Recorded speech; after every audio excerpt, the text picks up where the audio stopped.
This is Rick. He was having trouble with his rhythms, so I worked with him for a little while, and he became much more confident.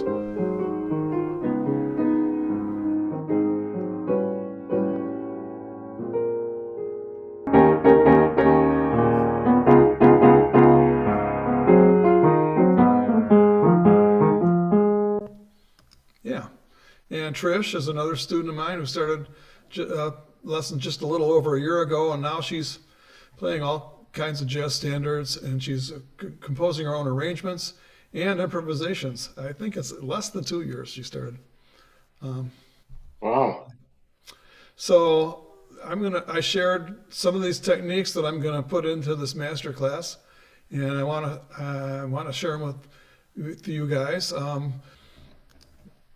So we'll be talking about jazz piano. What's the best approach? How can I improve arrangements and improvisation? Everybody, hopefully, wants to improve their arrangements, their improvisations. What if you have never improvised before much at all? How do you start learning how to improvise? And this is really interesting. We're going to get into this. I'm taking piano lessons with him right now, and I'm making huge progress. My wife has even noticed. Okay, when your wife notices, then you're making progress, right? I'm taking piano lessons with him right Miles Green, friend of mine from Chicago jazz pianist, and he's gave me a nice little tribute there. Appreciate that, Miles.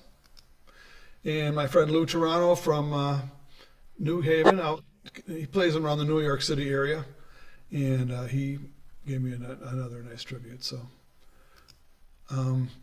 So there is a way to gain more and more ease and confidence in playing jazz piano without long, boring lessons and practice routines.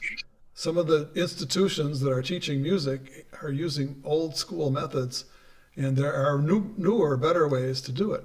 So I want to show some of these methods, see what possibilities there are in improving jazz piano skills, bringing more art and creativity, because as we know, music and art are transforming in your life. The earth without art is just if you get the spelling there. Yes. So I can't imagine living a life without some sort of artistic sensibility in your life. I mean, I think that's something all of us want, to have some sort of artistic expression in our life. And honestly, and you guys are piano players too, you notice this when you're playing for a group and sometimes they aren't even aware that you're playing something creative and expressive. And sometimes I just don't understand it. Because you want to have something artistic in your life. You want to be able to express yourself, and also you want to improve yourself. So that's to me, not having that in your life would be painful. That would to me. So Michael Feinstein, who I've met a couple of times, says music is healing and significant not only as an art but as a means of creating a transformation. And to put it a little more succinctly, it don't mean a thing if it ain't got that swing. Yeah. Amen. And some people say you can't teach people how to swing, but I don't know. I think you can maybe. And I was fortunate enough to hang out with Herb Jeffries. He was the Ellington Band vocalist in the early 40s. And he had that great hit Flamingo. And his quote is, "People came to this world by stork. I came by flamingo." I met him when he was 96, and honestly, he was amazing. He still had a great voice when he was 96 years old in that picture. So enrolling in a college, university, or formal learning center is not the way to do it. So you can already see where I'm going. I am gently promoting my course, jazz piano online sessions, but we'll get to that later. So who this is for? Those who have some jazz piano experience who want to improve their playing. Some have tried other approaches, haven't gotten results. those who want to feel the joy of sharing music, I think that's universal. And those who are committed to putting in consistent daily practice time. Who this is not for, if you're already happy with your level of playing, don't want to improve, you probably wouldn't be interested in this. Those who are closed to the idea of new innovative approach to piano, and those who are not committed to putting in consistent daily practice time, and beginners with no previous jazz piano experience aren't going to be appropriate for this course that I'm going to be talking about. So I hope I present things, and I do think I'll be presenting some things that are valuable, helpful, and useful, and I hope that you'll apply these secrets going forward. I think about these things and how I've analyzed, especially lately over the past few months, of how I've acquired these skills or what I've been able to do to learn jazz piano. And by the way, I'll have time at the end. I'll answer questions when we're all done with this. Be happy to answer any questions after I finish the slides here. So I tried to put it into words as best I could, reverse engineer what I've been playing and try to put it into some sort of methodical presentation. The number one reason why jazz pianists have trouble learning how to improvise, and it isn't what you think, and how to play with a consistent flowing and steady beat in any setting. And that relates to me to having a swing feel, but it also applies to other beats in the world of jazz. How to practice with an easy and proper approach, short practice sessions for best results. Because I hear all the time, you don't have time to practice. Well, you can go at your own speed, but I'm going to share, you can perform at a higher level of ease and confidence. And I hope this presentation will be transforming in some shape or form. And if you stay till the end, so I have a little PDF I did months ago on song forms and song structure, which is important, especially improvising and playing the Great American Songbook. You want to know about song forms and song structure. So I'll give you a link to that at the end. What is, and I'm calling my method the intuitive improv method. What is intuitive improv method? Well, first of all, my name is Steve Sandner. That's a picture of me playing at the cupola at the Grand Hotel. And I've been a pro musician my whole life. This is me on one of my first gigs with my junior high school buddies. I was fortunate to have Bill Lasky, my high school band director, who, before he was a band director, he was a jazz musician, believe it or not.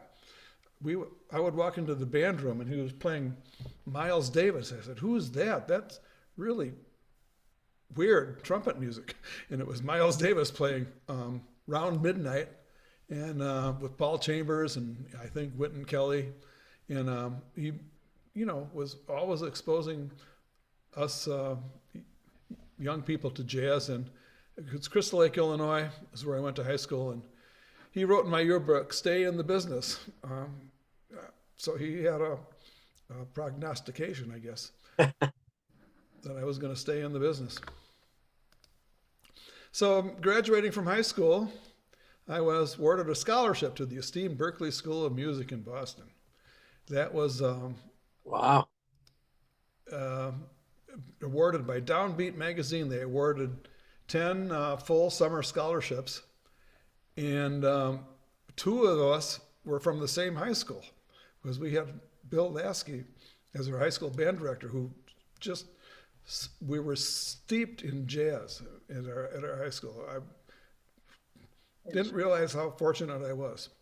So went to Berklee School of Music right out of high school, and while I was there, I hung out with Michael Brechter. We were classmates, and we formed a band. We played a gig at the Unicorn Coffee House on Boylston Avenue, right down the street from Berklee School of Music. And I didn't have a good picture of me from that time. Unfortunately, that's all I had. But I kept in touch with Michael just a little bit afterwards. We kind of lost touch after a while. He got famous, and he was the sax player who played with Paul Simon. He played most of the sax solos with James Taylor. He played a lot of the great sax solos on Steely Dan. Then he had his own band with his brother, Michael Randy, was a trumpet player.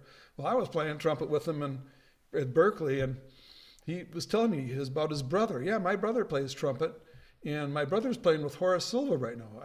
Randy Brecker played with Horace Silver for a while, and yeah, he's getting reviews. He says, Steve, I really like the way you play. My brother plays too many notes. So Michael Brecker liked my playing. So I wanted to continue on trumpet, but fate, I got straight A's at Berkeley except for one class. Class piano, I got an F because I never showed up to the class piano. So I heard from the other students, the class piano was drudgery. It was a terrible, boring class, and everybody hated it. And I was already playing gigs in downtown Boston on piano. And it was kind of a nasty part of town, as you can see. This is pictures from that era. But I was playing almost every night down in they called it the combat zone. So I didn't want to go to class piano. So since over the years, I played a variety of gigs in overseas, some of them, and there's a picture of my band when I played in Singapore, and I played in Morocco. I played with trombone player John Watson, who was the Count Basie trombone player. Jesper Thilo was a great sax player from Denmark, and I helped sponsor him to come over to Chicago to play some gigs. And I played some Indian music, and that's beyond the scope of this presentation. But and I've been working alongside mostly Chicago jazz pianists and jazz musicians for 30 years. He's got a terrific demeanor. He knows his music, and he knows how to teach. And he'll teach you to become a player. All right, thanks, Miles. I was featured in Chicago Jazz Magazine one time. The interviewer was gonna do an interview with me, so he told me to write out my bio. So I wrote out this long bio, and I figured he'll just pick and choose. But he had an emergency, and he just published my entire bio in Chicago Jazz Magazine. So I've got a link to it on my website if you want to read it. It's actually a pretty good read because it was an interesting era. I've recorded 5 CDs. Most proud of my trio when Marcus Belgrave, a Detroit trumpet player, joined my trio, and he played on all the Motown songs. He was ba ba ba da da ba, and played. He also played with the Lincoln Center Jazz Orchestra, with Wynton Marsalis, and he came over to. I got him a plane ticket to come to Chicago and record 2 CDs. So that's what I'm most proud of. And he, when I'm talking about the secrets of jazz improvisation, I'm going to tell you what one of them is before I display it, actually. When you improvise, use the melody as a template. And Marcus was such a lyrical player. He, when I sent him the arrangements for the recording session, he says, "Hey, you got to send the melody to these tunes. I got to have the melody." So he was definitely subscribed to that thing, that way of that approach to improvisation. So secret number 1, why jazz pianists have trouble learning how to improvise, it's use the melody. And if you're saying, "Hey, wait, I have a hard time even playing the melody. How can I start improvising sooner?" Well, I wasn't always great at improvising on the piano, I have to confess. I played the high school, one time I played a high school talent show, and I didn't feel like doing my homework, and I just played free jazz in front of the whole high school assembly, and it was a disaster. It did not go over very well. And the band director, Bill Lasky, was really disgusted with me. So, and I would play some gigs, and I was very young. I guess that's my excuse. My only excuse is I was really young and I didn't know what I was doing. I played at a cocktail party for my neighbor, and I was playing for just rambling on improvisations that were not very coherent. And he comes over to me and says, "Steve, can you play something that's a little smoother?" It was nice of him to hire me, but he never hired me again after that. I also played trumpet with the high school jazz band, and I sat in on piano once, and I completely flopped. It was a disaster. But along comes the hero of the story, Clark Terry. I met Clark Terry when I was in high school because he used to come to all the band festivals, the jazz band get-togethers, and I got to know him and talk with him, and he was such a sweet guy for coming to spend time with us. We were just young kids, and he would patiently talk to us. And I asked, so one burning question I had to ask him, "Mr. Terry, what do you think about what's going through your mind when you're improvising?" And he looked at me like it was a really stupid question. He goes, "The melody." Well, that's not always taught that way. He was a master jazz educator. You have educators who are teaching you scales, and you have the altered Phrygian scale, and God knows what the hell is that. You're trying to teach improvisation that way, but Clark Terry says just play the melody, and that's intuitive improv method. Is you use your intuition to build your improvisations around the melody. And I was young. I looked up to him. I've always used that counsel ever since then. Now you might say, well, I'm assuming if I was talking to some beginners, yeah, but I'm having a hard time even just playing the melody. I want to improvise a little. Is there anything else I can do? Well, before I get into that, here's Clark Terry playing the song Mac the Knife. And he's using the melody as a basis for his improvisation. And you probably all know the song, "Oh, that shark has pretty teeth, dear, and he shows them pearly white." Does everybody know that song? Oh, yeah. Yeah. Okay, here's how Clark Terry approaches it. He practices what he preaches.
There you go.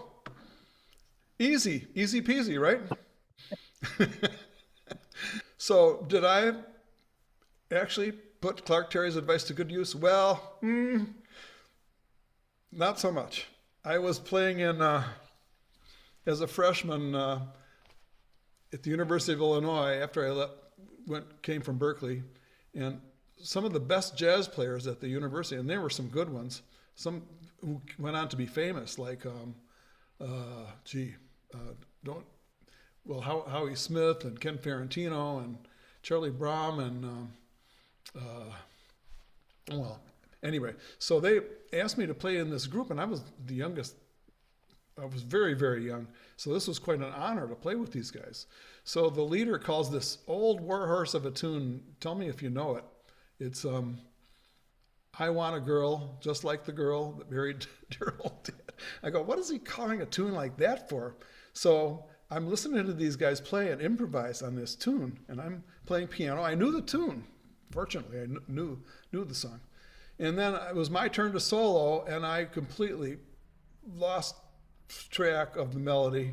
I wasn't really concentrating on the melody like Clark Terry had counseled me to, and I was a complete disaster. I was a complete train wreck. If you know what a train wreck is in music, that's like the worst case scenario. So on top of that, the leader of the group called me a few days later and fired me from the group. So I was just devastated, not too good. And then even the worst tragedy of all, 1968, I quit music because I had a personal crisis, almost had a nervous breakdown, or maybe it was a nervous breakdown. And I was playing in bars, and the bar scene was not helping me feel better about the war in Vietnam, and I was almost on the verge of being drafted, and I was really beside myself. It took me a while to come out of it. I was like that for almost 2 years. So I made a decision. I had to find work, so I called the Detroit Musicians Union, and they told me there was a need for piano players. And I said, yeah, but what about trumpet players? A trumpet was my first love. I wanted to get back into trumpet. As confused as I was, I knew I had to get back into music. And they said, do you play piano? I go, well, yeah, I play piano, but trumpet I'm looking for work on trumpet.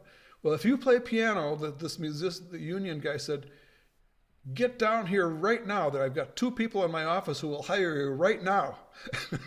I said, oh, there's a demand for piano players. So I hung up the phone and I made a decision. And I went back to Chicago and I went to American Conservatory of Music. And I took a deep dive into studying classical piano, practicing long hours. So I didn't want to really suck on the piano anymore. So I played some, I practiced, really put myself into it and devoted myself to improving my piano skills. But I never took jazz piano lessons. So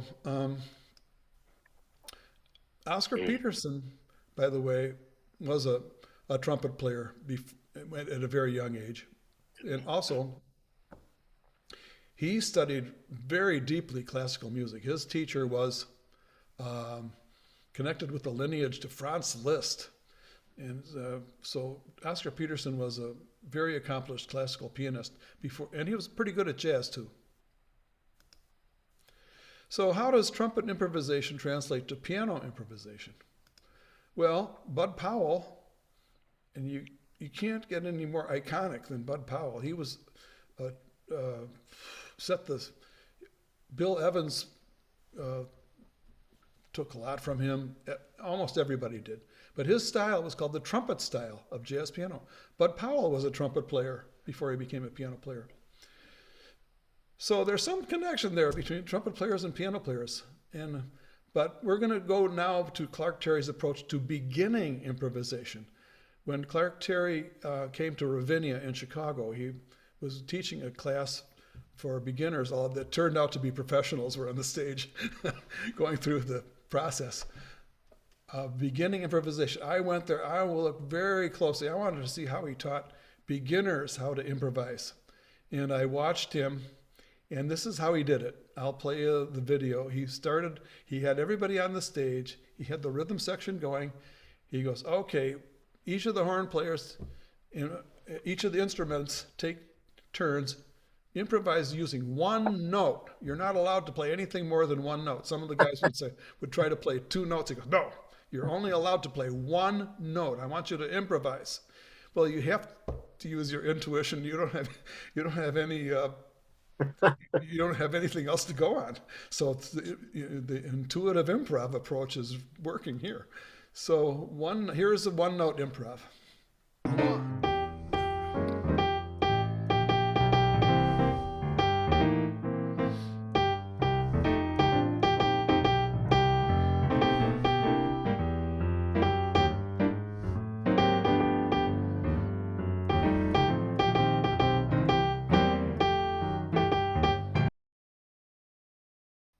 Very nice. Pretty good for one note, right?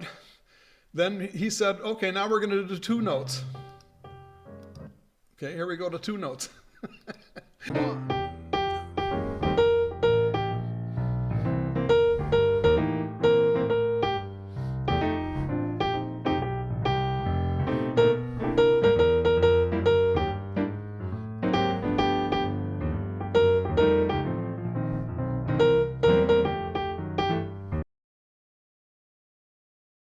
Guess intuitively what's coming next. We're going to go to three notes. I guess I might as well play it. Now you can express a little more.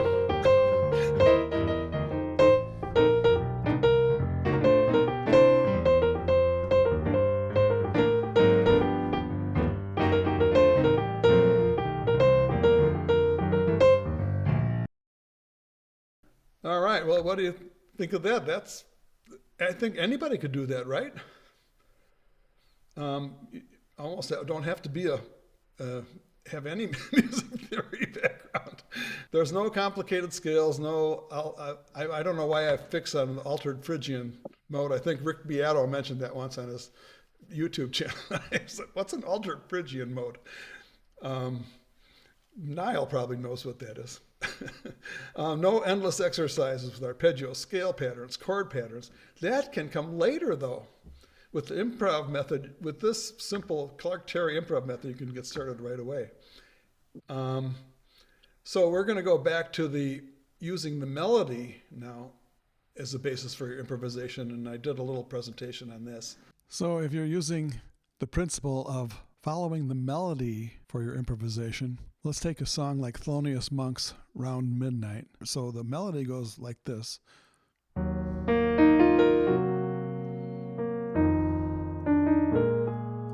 So you want to do improvisational, follow the melody and use passing tones, use your intuition to find the right intervals to connect with that melody.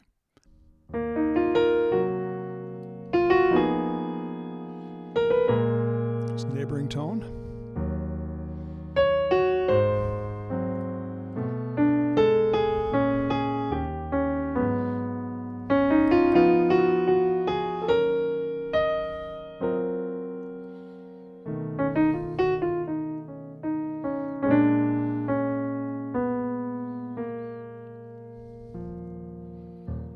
Okay. But the point is, this is an intuitive approach to improvisation.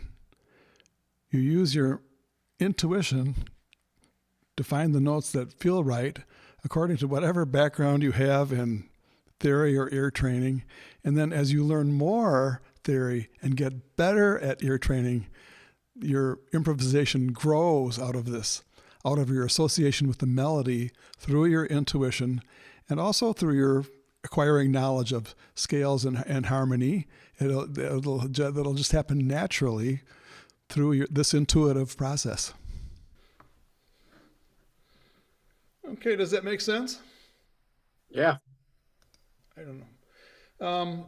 Michelle Davis is I play a lot of weddings with her. Her husband is a jazz musician. She's a classical musician, but sometimes he can't make the dates, and we were hired to play jazz at the cocktail parties. So I said, Michelle, you just play the melody. When in doubt, play the melody and then play around with the melody. And she did that. She really progressed as we were doing that. And another aspect of that is, I think Rick Beato, this guy on YouTube who's a real geek for scales and modes and stuff, he says you should always be able to go to the melody at any time. It should be that prevalent in your thinking process while you're improvising.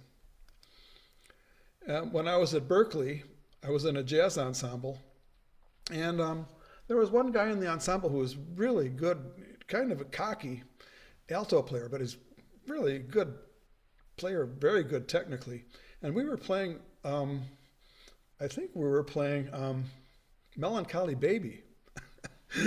And we played it at a fast swing tempo, and he was trying to solo, and he was just, not able to come up with ideas. He just wasn't sounding good. So the instructor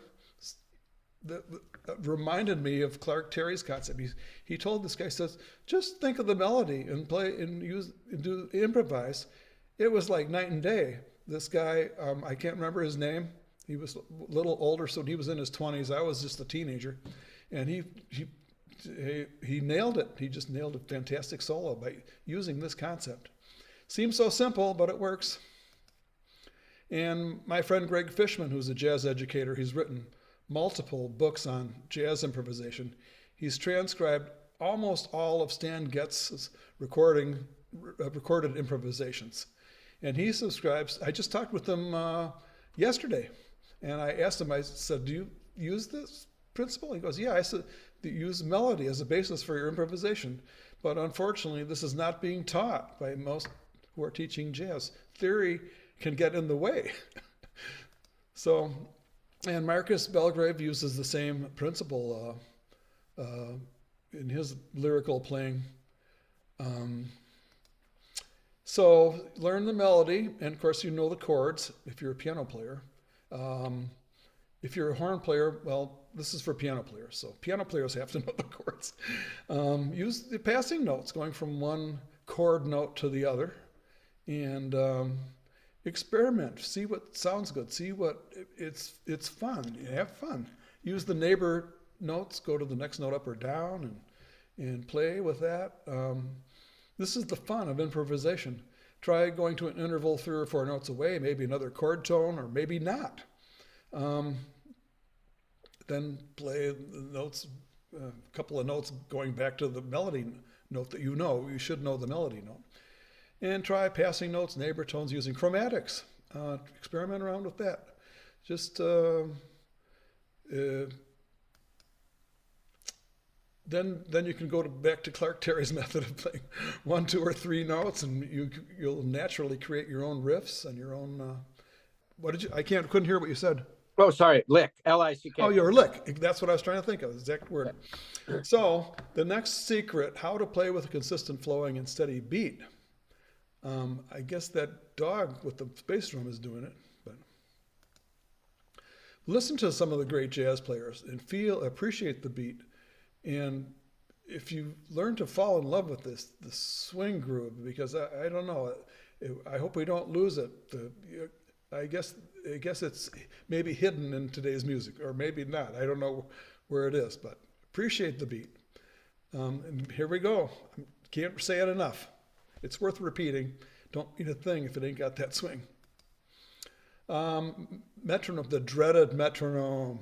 This is maybe used sparingly, but one of the teachers I've associated with says, you got to have your vegetables before you have your dessert. So use the metronome a little bit and try to get a consistent beat with that.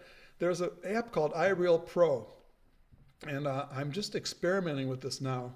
I have some reservations about it. I think for some people it could help.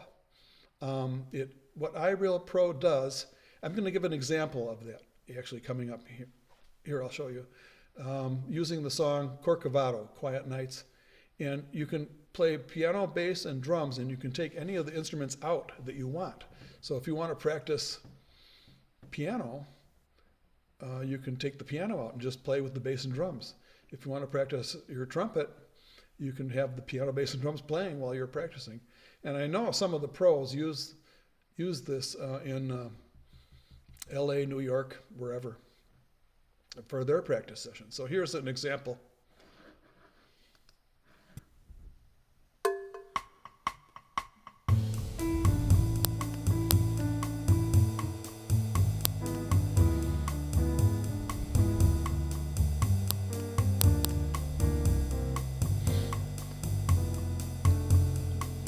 Okay, take it. Da da da da da da da. Ba ba ba da da da da da da da da da da da da da da da da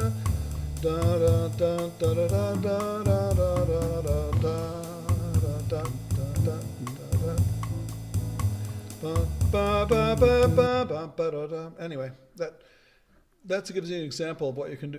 There's thousands of songs available, and they're just all ready to go, like instantly. So it is an amazing app. I have some reservations about it. The quality is not. I imagine it's going to keep getting better in quality. I don't know. Do you ever use it, Niall? Yeah. I use it mostly just to look at the chords. Right. It has the chords written out on a. If you use an iPad or even your phone, you can always access the chords. If the band leader calls a song that you're not sure of. Yep. So another way to solidify your rhythm and get a steady beat is to count out loud. Now my classical piano teacher, when I was playing Bach, would force me, and I didn't like it. I'm not saying this is fun, but he would have me count out loud as I could while I'm playing my Bach fugue. And boy, that really forces you to play with a steady beat. So again, I think a little bit of that goes a long way, but they just know that there is a way to do that. Another way to practice, get your rhythm solidified, is practice with a friend. And hopefully you have a friend who has a good sense of rhythm. That you would have to have that. So if you're practicing with a bass player, if you're just starting out playing jazz piano and improvising, and you know, like Rick did, that he knows his rhythm is off sometimes. But if you could, I actually told him this, if you could get a friend who plays bass, you're going to have to play with a consistent flowing and steady beat if you're practicing with a friend. But once in a while practice with somebody else, and you'll develop a good steady beat. Now this just came to me today yesterday, I did a session with Trish, and she got this boogie woogie beat. We did a little bit of boogie woogie at our piano session a couple weeks ago, just for fun. It's kind of a novelty, but Trish has trouble with her rhythms. I hope she doesn't mind me saying that. Constantly is having trouble playing with the steady beat. But she picked up this boogie woogie beat, and after she played, I said, Trish, of all the problems you have playing with the steady beat, you played that boogie woogie beat with a steady rhythm. And here's how she did it. I think I saw this in one of your videos.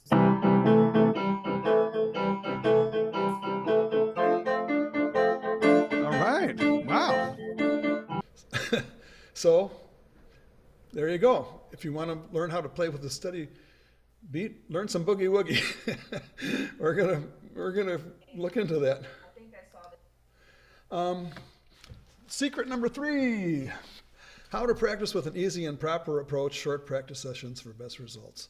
Well, knowing what to practice and how to practice is, we have probably all agree that's important. Start with short practice sessions. Have a plan for your practice session. It doesn't have to be complicated, but have a plan and have a goal. Be patient. These are time-honored ideas of approaching practice that probably been counseled for hundreds of years. Relax, be conscious that there is an artistic joy at the end of the rainbow, at the end of your endeavors, and realize that every great artist had to go through what you're going through. Because sometimes you just wonder, am I ever going to learn this piece, or am I ever going to get it right? And then 5, just be consistent. This is a famous quote of Franz Liszt, and you've probably heard this before, but Franz Liszt said, if I miss one day of practice, I really notice it. If I miss 2 days of practice, my friends notice it. And if I miss 3 days of practice, everybody notices it. So this is what I had to grow up with my dad being a piano player. He pounded that into my head. So it does help to be in a group with to be held accountable within a group of friends who are studying music together, and the culture of practice. You see this at, if there's one good thing about the institutional music schools, you get in with a group of people who are really dedicated to practicing. My granddaughter knows somebody who has a t-shirt that says, on the front of the t-shirt it says, "Geniuses are born, not made." And on the back of the t-shirt it says, "Just kidding, go practice." Nice. So also consult with the teacher on your practice plan. Sometimes you can't get a full perspective yourself if you have somebody who can counsel you to get a practice plan. Jim Rohn is one of my favorite motivational speakers. He's comes from that ilk of motivational speaker, like the Dale Carnegie type thing. And he said the difference between successful and unsuccessful people is how they use their time, not how much time they have. Time is a fixed resource that everyone is given the same amount, regardless of wealth, talent, education. So managing yourself, setting priorities, taking action. He gives the example of, boy, if I only had the time Ralph does, I'd be able to get this project done. And the truth of it is, everybody has the time.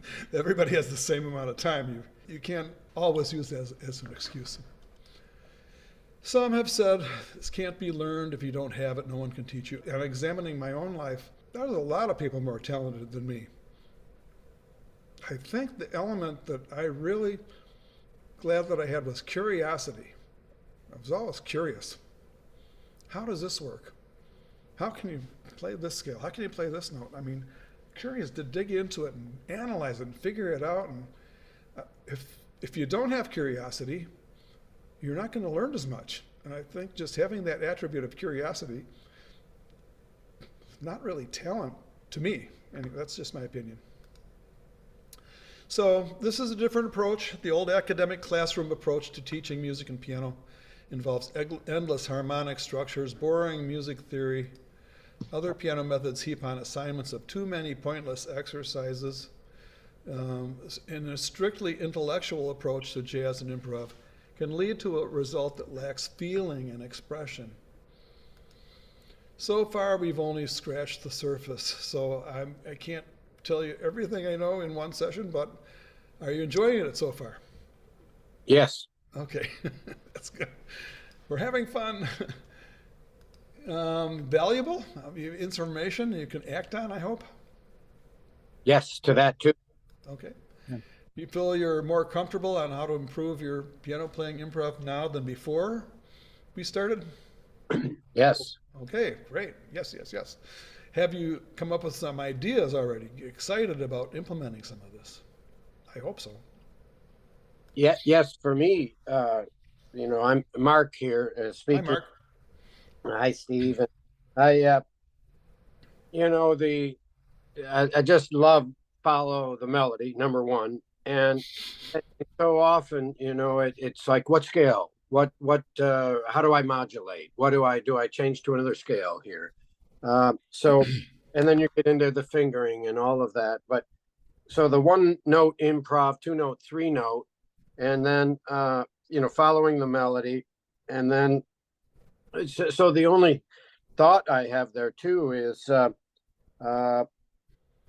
at any point, as long as you're kind of staying in the same key, let's say you're in E flat, do you have to, plan on moving along with a particular chord structure? So if the song is going through the chords associated with the melody, you don't necessarily have to be thinking in terms of changing a scale, right?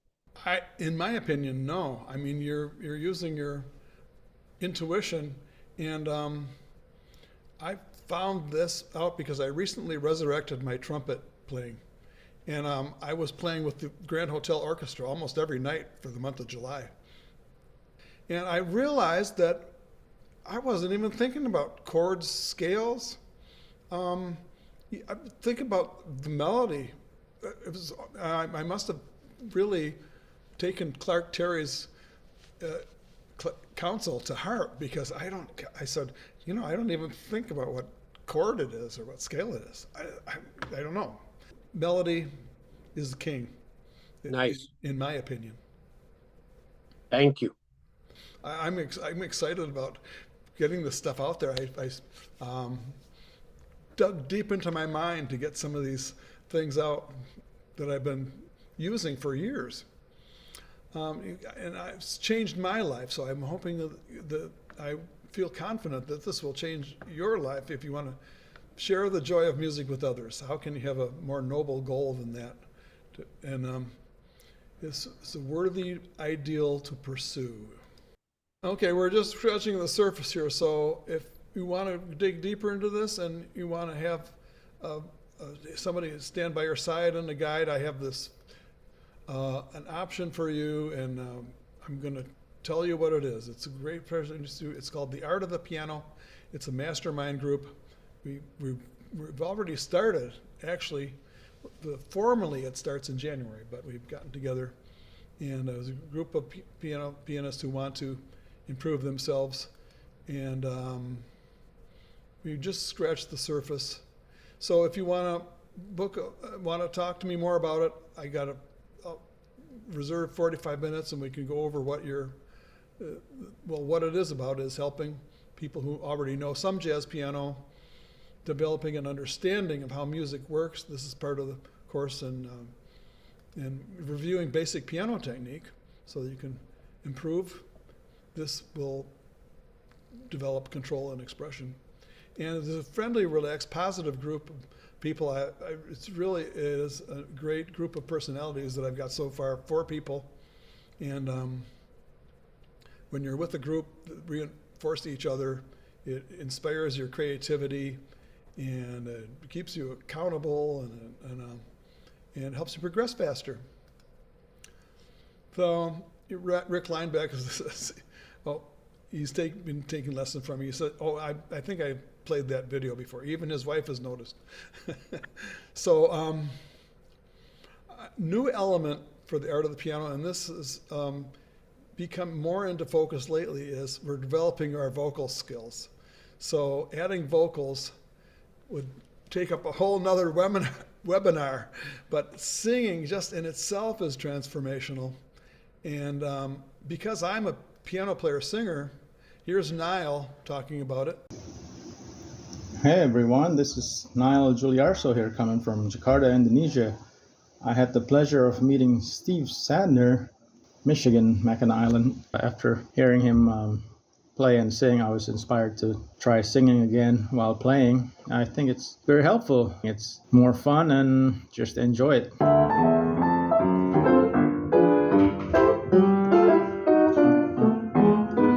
Fly me to the moon and let me play amongst the stars.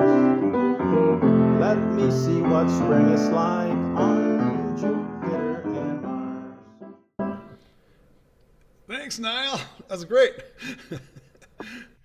Yeah, he's singing. Yeah. So since I'm a pianist vocalist, it's only natural to have this as part of the program. It's becoming more in focus the more I think about it. And whether you become a professional singer or do it in public or not, it's also helpful learning the music to sing the lyrics. There was the famous tenor sax player, Ben Webster, was playing a solo with the Duke Ellington Orchestra, and he stopped right in the middle and didn't finish the solo. And somebody came up to him and says, "How come what caused you to stop in the middle of your solo?" He goes, "I forgot the lyrics." Anyway, so overview. Michael Feinstein: believe in yourself and find ways to express yourself. Find the discipline to keep growing. And again, we've only scratched the surface, so the complete framework, Art of the Piano, there's even more transformational energy. So I'm trying to get another 3 students into the class. I can only handle about 5 or 6 calls in the next 2 days. Then the holidays are here. So if you want to book a Zoom session within the next 2 days, you can go to sandnermusic.com. We'll evaluate your playing. Some of you have already been on these calls with me, and find out if you're a good fit for my group, and if I'm a good fit for what you want to do and what your goals are. So you can go on your own and see if you find out the right things to do, or you can have somebody by your side to help you blast through the roadblocks, accelerate your success. And that's what the group Art of the Piano is available for if you decide on that choice. If all it did was allow you to develop a little more skill and courage to play for others, would it be worth it? If all it did was bring you closer to the joy of sharing your music with others, would it be worth it? If all it did was bring you an artistic sensibility into your life, transformational, would it be worth it? So the results come faster than you think. Here's a couple of students who are in the group. So what's the difference between now and later? Now, and here's your gift if you want the free PDF. I'll email it to each of you guys. For some reason, I wasn't able to figure out Zoom so that I could have the chat as well as the webinar on my screen. So I didn't. If you want to do a 45-minute thing again, it's on my website, and there's my website. It's sandnermusic.com. And that's all